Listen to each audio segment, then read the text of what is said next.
নমস্কার বন্ধুরা, কেমন আছো তোমরা? আশা করি ভালো আছো, আমরাও ভালো আছি।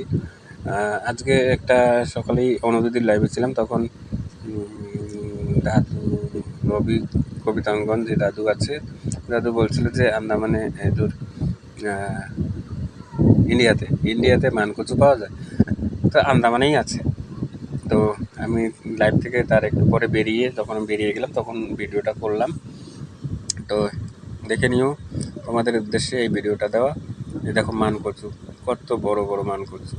এগুলো এখনও ছোট আছে, বড় একটা আছে, সেটা তো আমার থেকেও অনেক বড়, সেগুলোও দেখতে পাবে,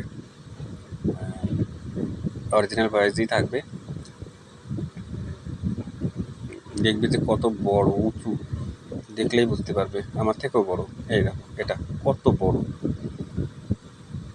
দেখতে পাচ্ছ আমার হাইটে। আমি ক্যামেরা কীরকমভাবে ধরে আছি দেখো, আমি আবার উপর সাইডে দাঁড়িয়ে আছি, কত উঁচু মানকচু। একটা গ্রামের হয়ে যাবে এই একটা মানকচুতে। তাহলে ভাবো, এই ভিডিওটা করলাম, এই লাইভটা শেষ করেই ভিডিওটা শুরু করেছি এডিট করা। বেশি লম্বা না ভিডিও, আমার এমনি ভিডিও বেশি লম্বা হবে না। তোমাদের যদি ভালো লাগে তাহলে ভিডিওগুলো দেখো, একসহ দেখো, হয়তো ভালো লাগবে। আন্দামানে প্রকৃত সব জিনিসই দেখাবো তোমাদের। তো ভালো করে এডিট করতে পারি না, তবু কষ্ট করে দেখো। নতুন যারা দেখছো তারা সাবস্ক্রাইব করে পাশে থেকো, নতুন নতুন আরও জিনিস দেখতে পাবে আন্দামানের। তো এই মানকচু দিয়ে মাংস রান্না করলে, মাংস কেউ খাবে না, কিন্তু কচুটা খেতে এত স্বাদ হয় তখন।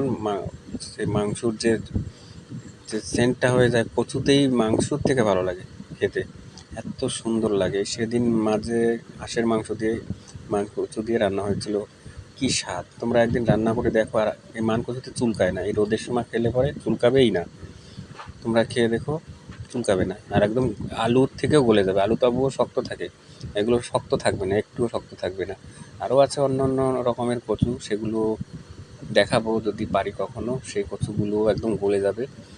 শাখিন কচু আমরা বলি, শাখিন। তারপর ঘটমান কচু, দুধমান কচু, আরও আছে, অনেক অনেক রকমের আছে। তো যদি ভালো লাগে তাহলে পাশে থেকো তোমরা, আরও অনেক রকমের ভিডিও দেখতে পাবে। আমার চ্যানেলে অনেক রকমেরই, সব রকমের ভিডিও থাকে। মাছ ধরা বলো, চাষবাস বলো, ঘুরতে যাওয়া বলো, আমি যেটাই সামনে পাই সেটাই তোমাদের কাছে তুলে ধরি, যে আন্দামানে কেমন কী করে চলছে। তো হয়তো ভালো লাগতে পারে। তো তোমরা সবাই ভালো থেকো, সুস্থ থাকো, এটাই কামনা করি। আমিও আছি তোমাদের পাশে, তোমরা আমার পাশে থেকো। সবসময় সবাই ভালো থাকা